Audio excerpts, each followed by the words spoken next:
Welcome to lecture 29.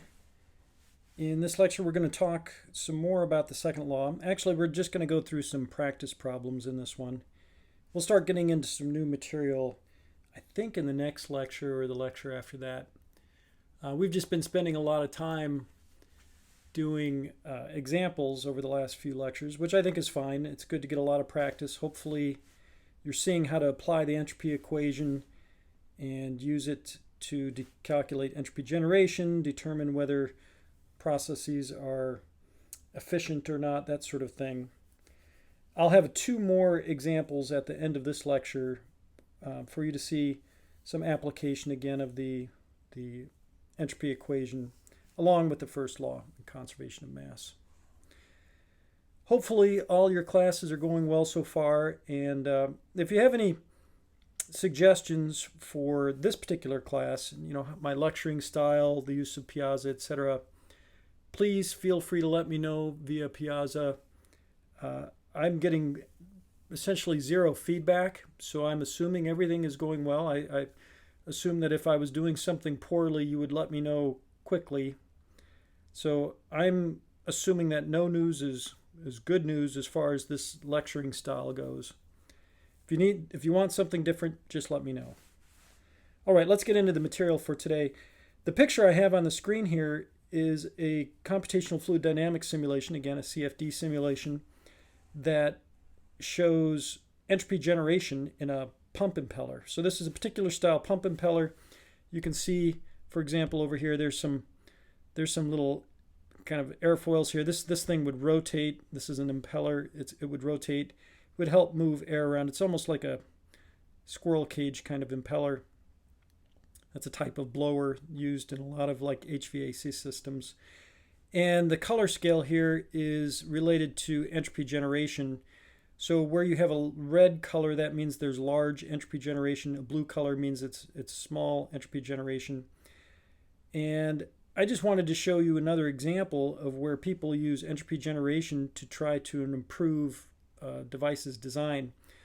So obviously it's very complex looking, as you can see in these pictures here. But what these authors did in the papers down here is they used CFD.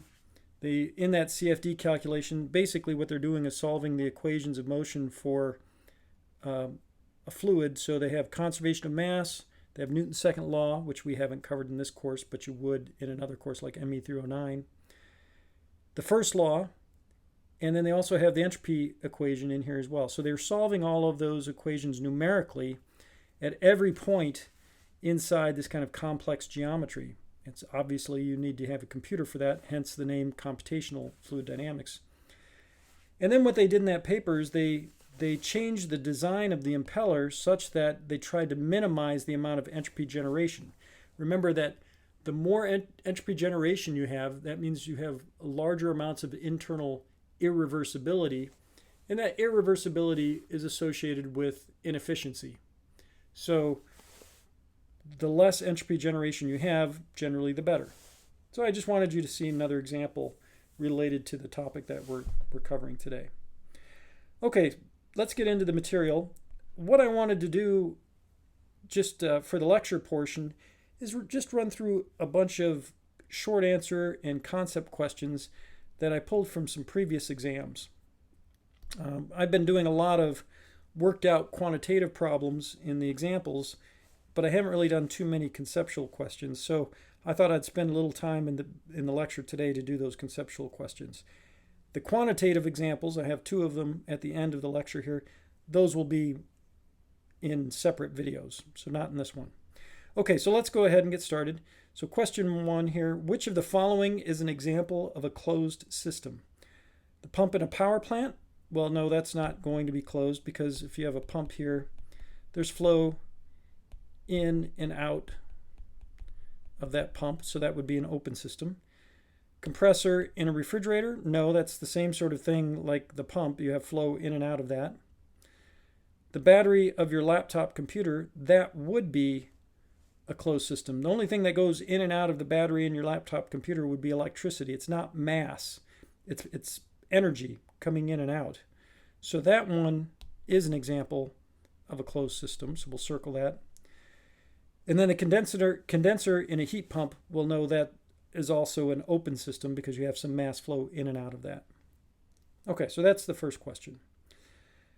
The next one, the coefficient of performance of a reversible heat pump operating between two thermal reservoirs is always greater than that of a reversible refrigerator operating between the same two thermal reservoirs. So let me just quickly sketch this out. Here's our hot reservoir at a temperature TH.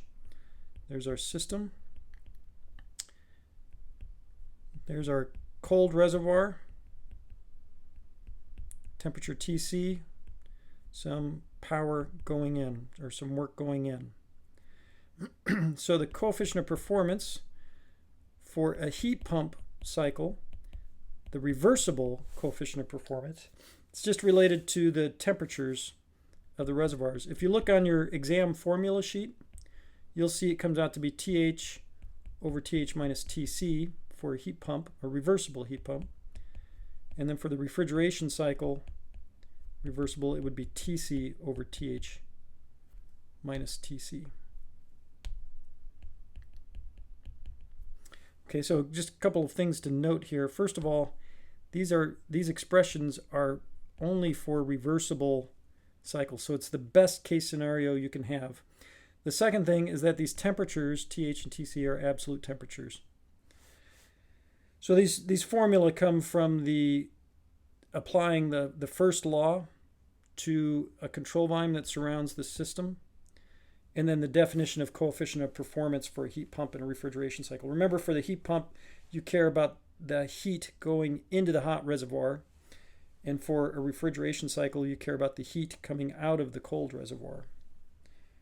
And then the denominator here, you can actually relate back to the work using the first law.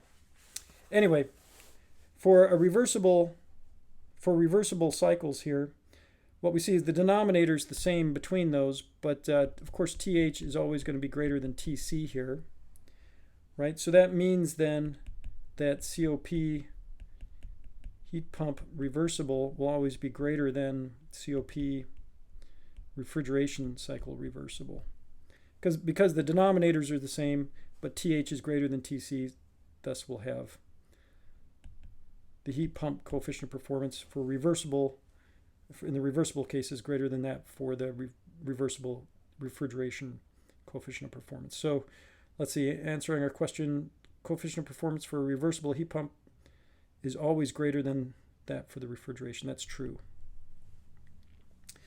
All right, the next one, work transfer by stirring with a paddle wheel, for example, to an ideal gas enclosed in a rigid vessel does not change the entropy of the gas and its surroundings if the process in the tank is isothermal. All right, so the change in entropy of an ideal gas, so we're told it's an ideal gas, so change in entropy of an ideal gas will look something like this.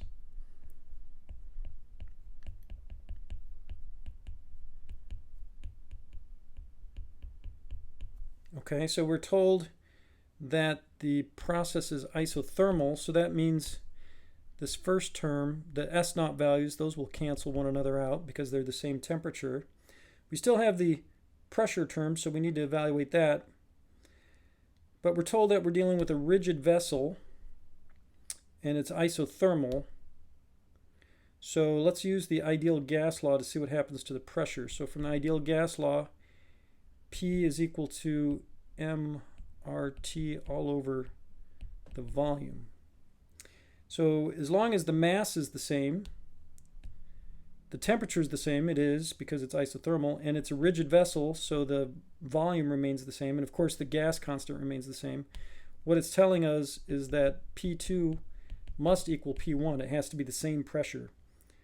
Temperature stays the same, mass stays the same, volume stays the same. So that means that the natural log of 1 is just 0. So the delta S will in fact be 0 under these conditions. So the work transfer in a rigid vessel does not change the entropy of the gas. That's true. Okay. Moving on to the next one. The variable G, where G is equal to the enthalpy minus the temperature times the entropy, is a thermodynamic property. Is that true or false? That's going to be true. And the reason for that, I can tell that, even though we haven't talked about what this parameter G is because it's comprised of other properties. Specific enthalpy is a property, temperature is a property, entropy is a property. If they're all properties, then G also has to be a property. By the way, that G is known as the Gibbs free energy. GIBBS, free energy. You may have seen that in a chemistry class, perhaps. It turns out to be a very important property in thermodynamics, and it's something that you will cover in ME 300 or any other more advanced thermal courses. All right, moving on. Helium has a molar mass, a molecular weight that is twice that of hydrogen. So let me make a note of that. The molecular weight of helium is 2 times that of the molecular weight of hydrogen. Consider 2 rigid vessels with identical volumes, one filled with helium and the other with hydrogen. Pressure and temperature of the gases are identical, and both gases can be assumed to be ideal gases. Which of the following statements is false? So first of all, the mass of helium in the tank is twice that of hydrogen. So let's see how we would figure that out.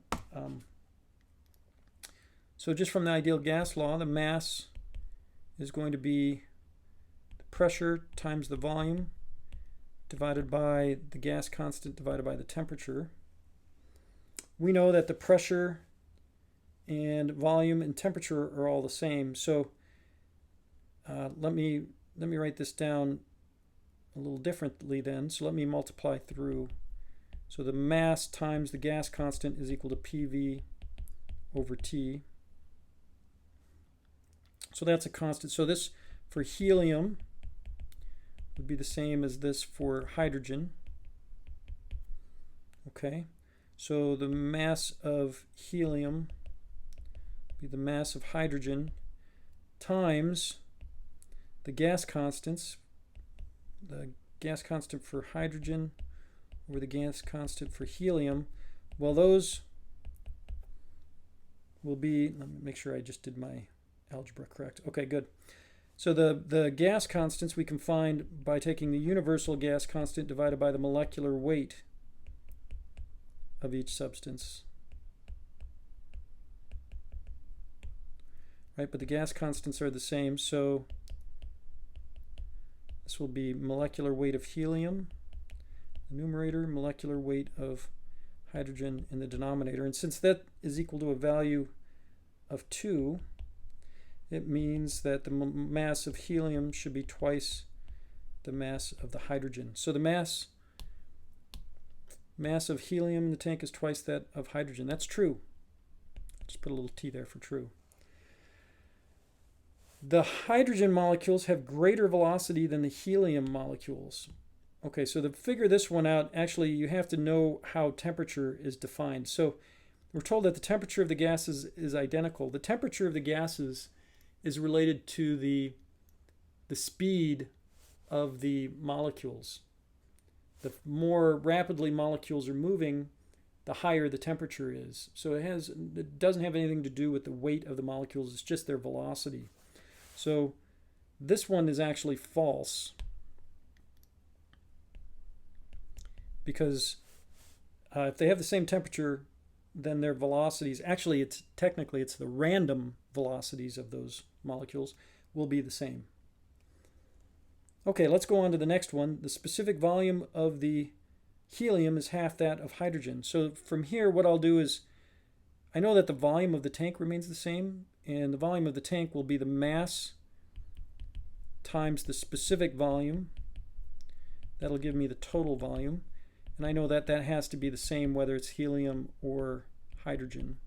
So I can just do some rearranging of this. Specific volume of helium would be the specific volume of the hydrogen times the mass of hydrogen over mass of helium. And I know that that ratio, mass of hydrogen over helium, is half.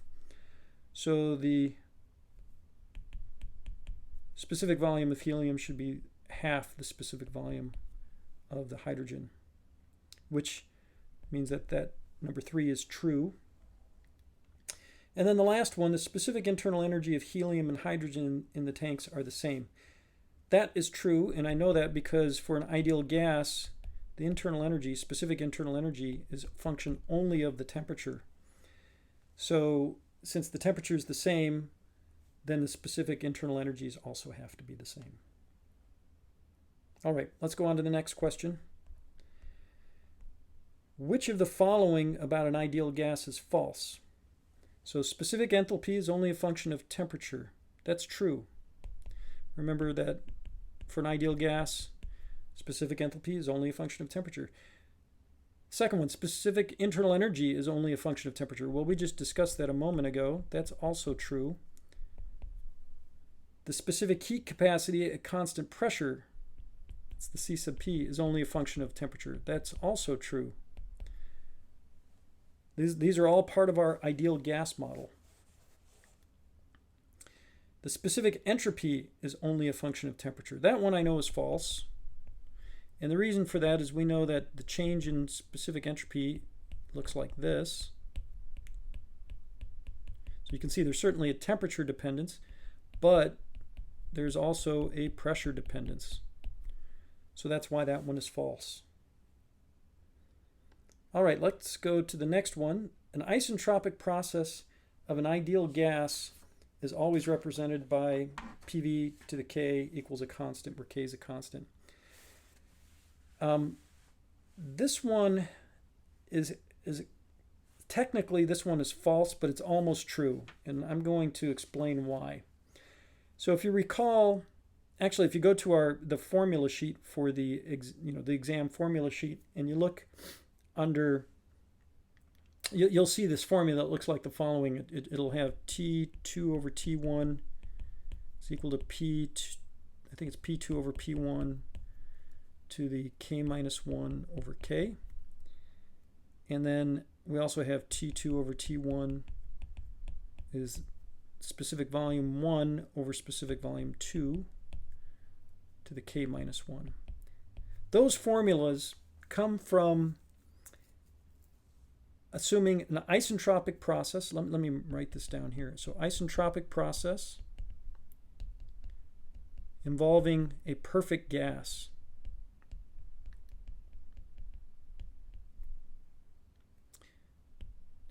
So those expressions specifically involve a perfect gas, not just an ideal gas, but a perfect gas.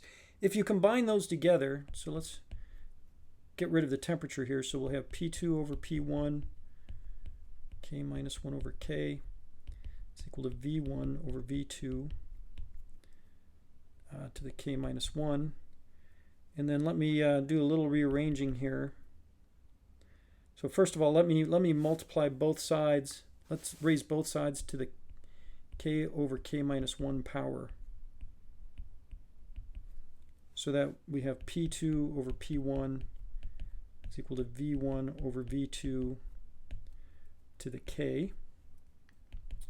So then I can rearrange that, and I get P2 is equal to P1 to the V1 to the K, and then the denominator is V2 to the K. So then P2 V2 to the K is equal to P1 V1 to the K, which just means that it's a constant. So indeed, we do see that P V to the K, and the K here, by the way, is the specific heat ratio. That's our CP over CV. So that is indeed true for an isentropic process involving a perfect gas, so not an ideal gas. So this one I'll say is false, but it's awfully close. If we had changed that to a perfect gas, then it would be true. But since it's written the way it is, I'll say that it's false because it's really technically only true for a perfect gas. So the key there is perfect versus ideal. Okay, so that one's a little tricky. All right, let's move on to the next one. The quasi-equilibrium expansion of an ideal gas in a piston cylinder assembly is always isentropic. So the picture we have in mind here is a kind of our classic gas with a piston that can expand. If we're expanding quasi-statically or in quasi-equilibrium, that is actually a true statement. That, actually, yeah, that one should be, I take that back. That one is not true. I misread the question. That's a reversible process, not isentropic. It could be, so it's certainly a reversible process, but we could have some heat transfer involved. So that one's actually false. And that's because there could be some heat. Remember that the, let me just write it out. Here's the entropy equation.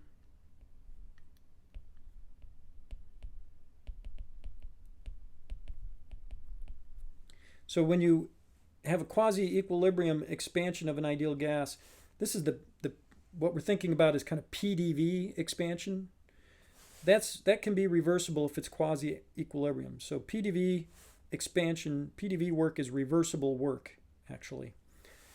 But so that would make the sigma term, the entropy generation, 0. But you could certainly have some heat transfer. And if there's heat transfer that's occurring into your gas, then it's not isentropic. So that one's going to be false. All right, let's move on to the next one. Which of the following statements is false?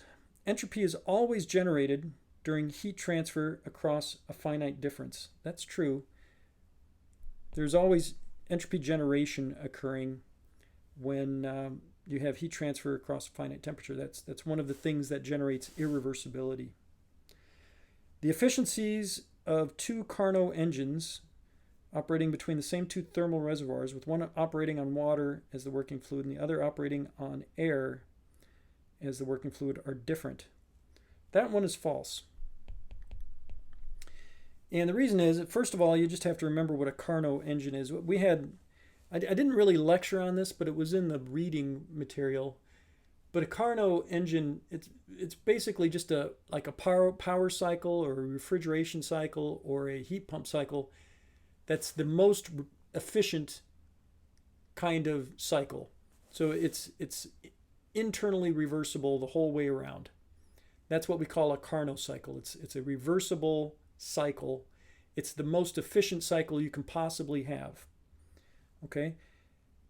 And we know that the thermal efficiency, the coefficient of performance, and for a refrigeration or heat pump cycle, those are only functions of the absolute temperatures of the reservoir. So for example, the reversible thermal efficiency is 1 minus Tc over Th.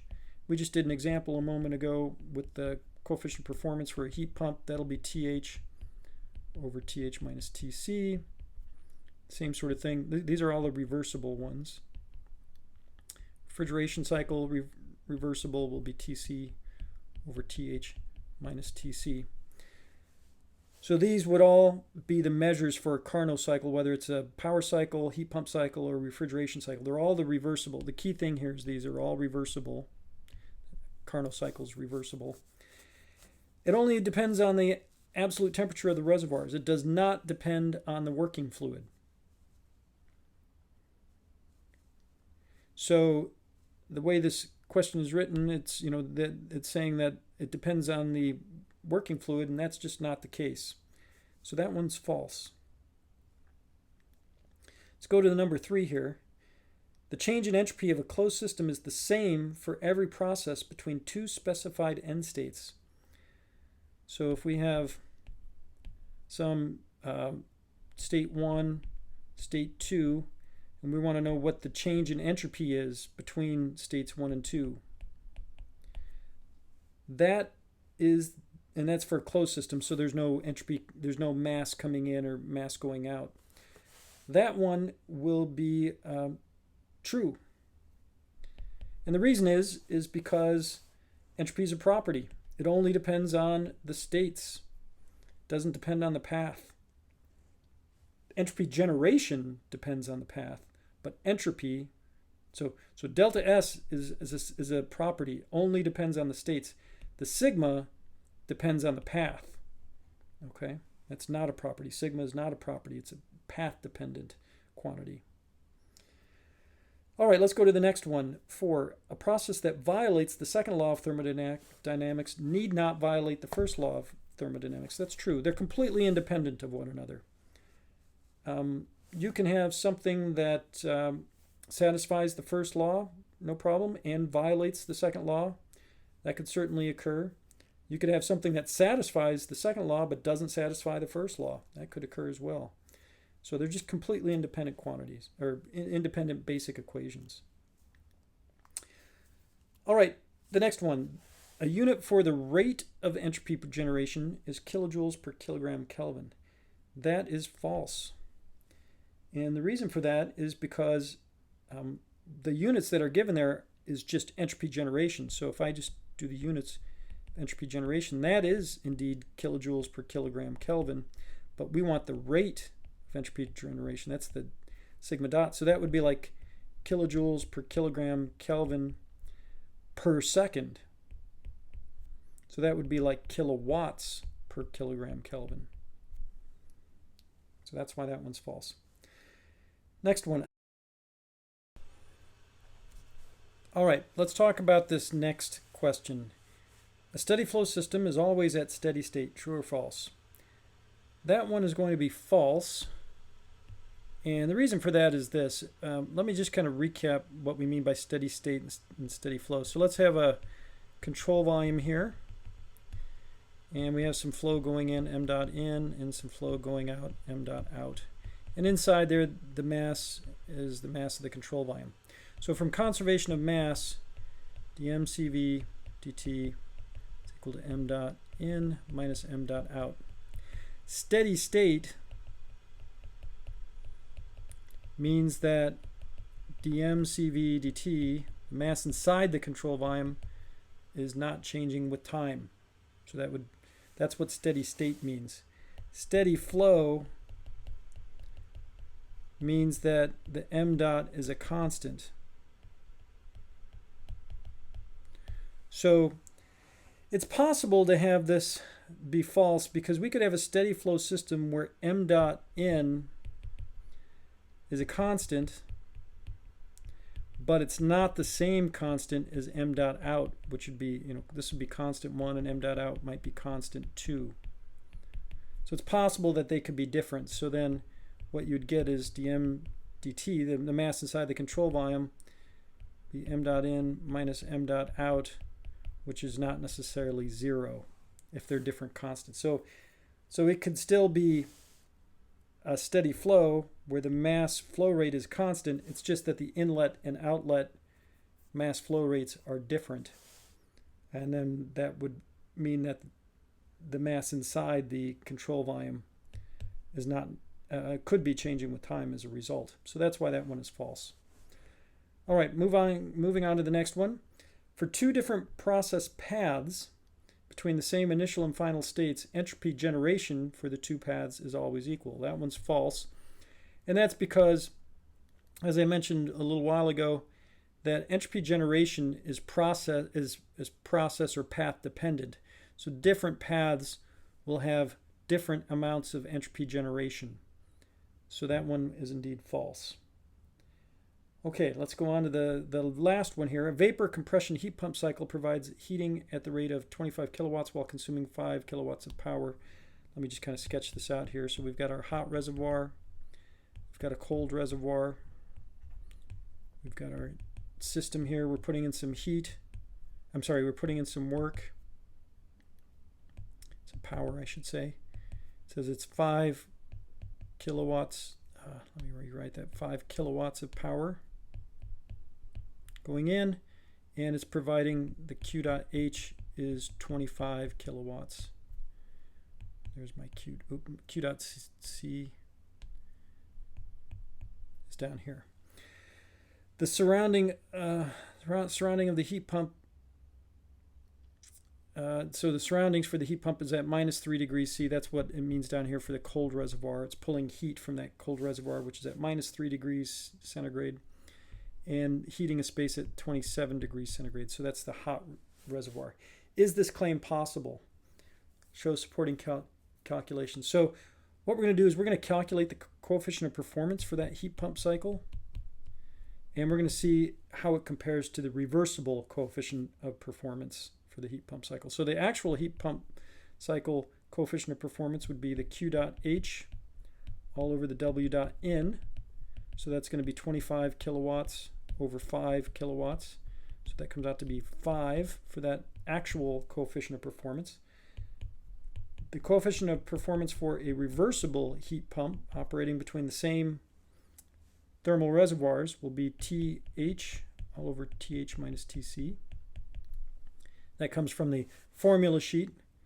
Remember, these are absolute temperatures, so I should convert them. So 27 degrees Celsius, when you add 273 to it, should be 300 Kelvin. And minus 3 degrees Celsius should be 270 Kelvin.